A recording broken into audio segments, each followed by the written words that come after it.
What it takes to maintain Pitkin County's roads in the wintertime are real dedicated people, well-maintained equipment, and high-quality products to spread on the roads to alleviate snow and ice pack. Pitkin County, we have about 264 miles of road.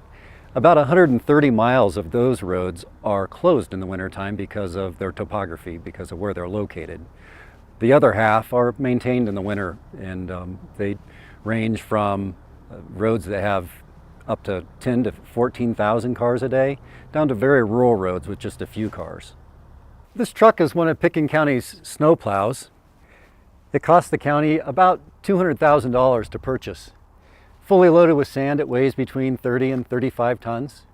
And we plow snow at a rate between 25 and 40 miles an hour. We have 5 trucks just like this that we maintain our county roads with. We also have 4 all-wheel drive graders that we access the higher mountain roads in the county. Then we have about 5 pickup trucks where we do cleanup and smaller snow plow removal operations. We have 10 commercial drivers that are certified and are trained to be snowplow drivers. And they're dedicated employees that come out at all times a day to plow snow on the county roads. What's interesting about snowplowing in Pitkin County is that when the lines were drawn for the county jurisdictions, topography was not taken in consideration. So there's a lot of cooperation that's needed in plowing operations between jurisdictions like CDOT and the town of Snowmass Village and Aspen and Pitkin County. And this is done between snowplow drivers. They communicate based on what the needs are. And we could find a town of Snowmass Village truck plowing Brush Creek Road, which is a county road, just as well as we could see a county truck on State Highway 82, because the goal is to provide a consistent product for people to drive on during snowstorms. Our crew comes in at 5 o'clock and they're hitting the road by 5:30. And the whole intention there is to try to get in front of the traffic as people start commuting in and out of Aspen. One of our major roads is McLean Flats because it's really the secondary major route into Aspen. As Highway 82 backs up or there could be an accident, it can become the primary route. So we have a big emphasis on Jaffe Hill, McLean Flats, and then Cemetery Lane as it comes out of Slaughterhouse Hill. We want to make sure that's fully plowed and sanded appropriately. Our customers in Pitkin County, they vary. We have residents that's been here their whole life, born and raised. They understand the wintertime conditions. They have well-maintained cars with good snow tires, and they know where they're driving and how fast they should. We also have visitors that come here from other countries and aren't used to driving in wintertime conditions. We have roads that are steep and narrow and have a lot of curves, and those can be treacherous for people that aren't prepared for them. During a routine winter storm, our priorities are, number one, our bus routes. We want to make sure that our kids are delivered to their school safely and return home safely. Roads like Castle Creek Road and even the Frying Pan Road are primary bus routes, so we'll hit them first. Secondarily, we want to hit our major roads where people are commuting on.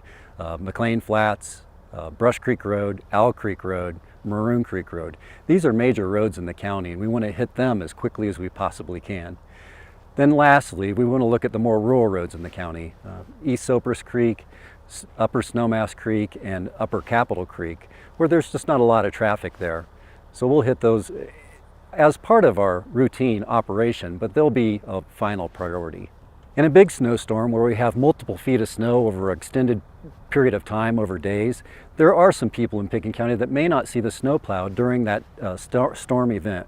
And that's because we're really focused on our higher priority roads where we have most of our traffic. But typically, those people that live in those rural parts of Pitkin County, they're hardy souls that know what to expect. They have the resources they need to survive in their home during that snow event, and they know that the county will be there as quickly as we possibly can once our priorities are met. A problem we have with county roads in the wintertime is when people are plowing their own driveways. It's because a lot of times they may not have a place to put the snow, or maybe that it's a contractor that just doesn't know any better, and they'll place snow in the road. For one thing, it's illegal, and the other thing, it's just unsafe because a lot of times that snow can refreeze and cause a hazard for people driving over it. So people either need to find a place on their own property to place the snow or pay for it to be hauled away. If you're coming up on a snowplow, let us stay ahead of you. I know you guys get anxious and want to pass us, but we're we're clearing the road for you and putting sand down for you. And you know, I've seen it more times than not where people go past a snowplow and end up in the ditch or on the side of the road. And you know, we're driving for the conditions. So by passing us, you're kind of putting yourself at risk, I feel. In normal snowplowing operations, there's a lot of things that are going on behind the scenes. Snowplow drivers are communicating with dispatch and emergency responders to make sure that we can get sand and snowplowing operations to possibly an accident. They're driving around a truck that weighs about 35 tons, and they're trying to operate the sanding material, the blades, and they're trying to watch where they are on the road to make sure that they are plowing appropriately. They're doing a lot of work, and people should give them the right of way if they're approaching a snowplow, or if they're behind it, stay behind the snowplow. It's going to be the safest place to be.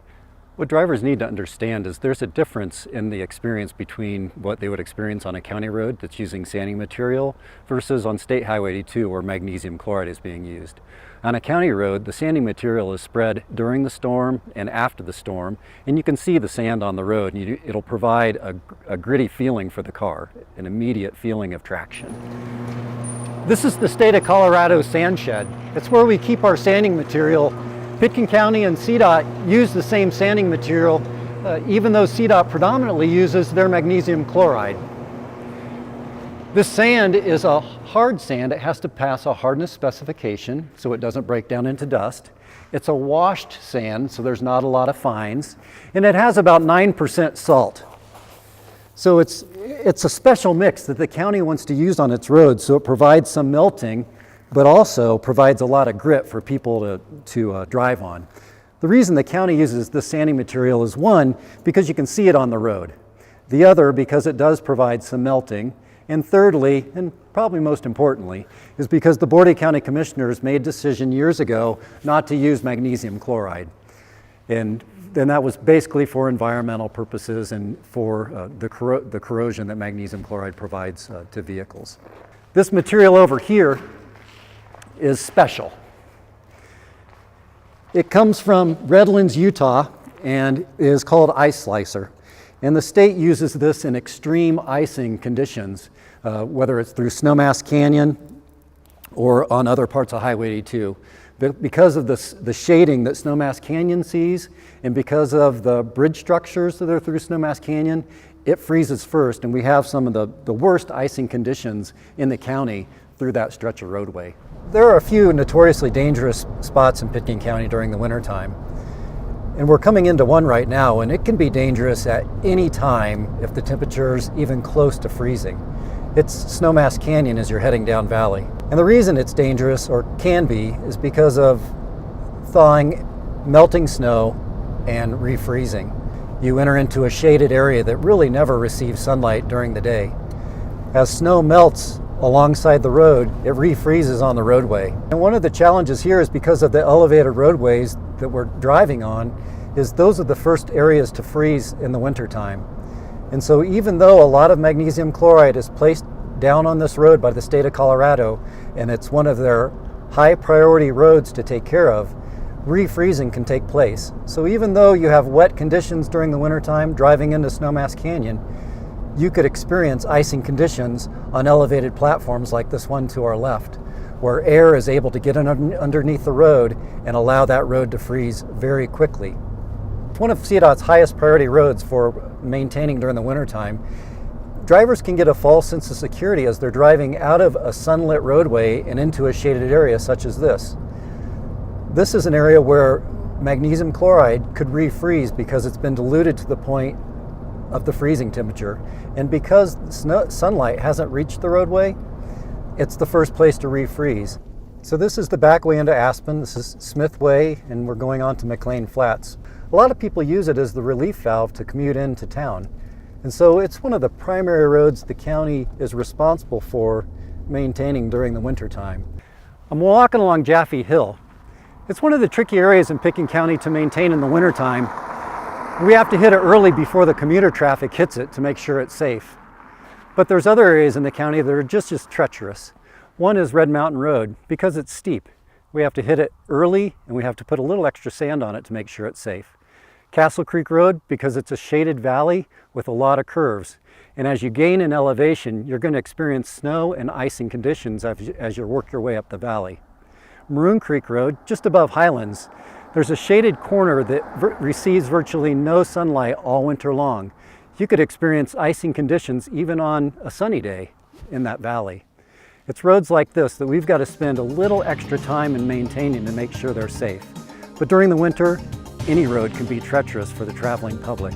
And we want to make sure that people take a little extra time and drive safely in Pitkin County during the winter.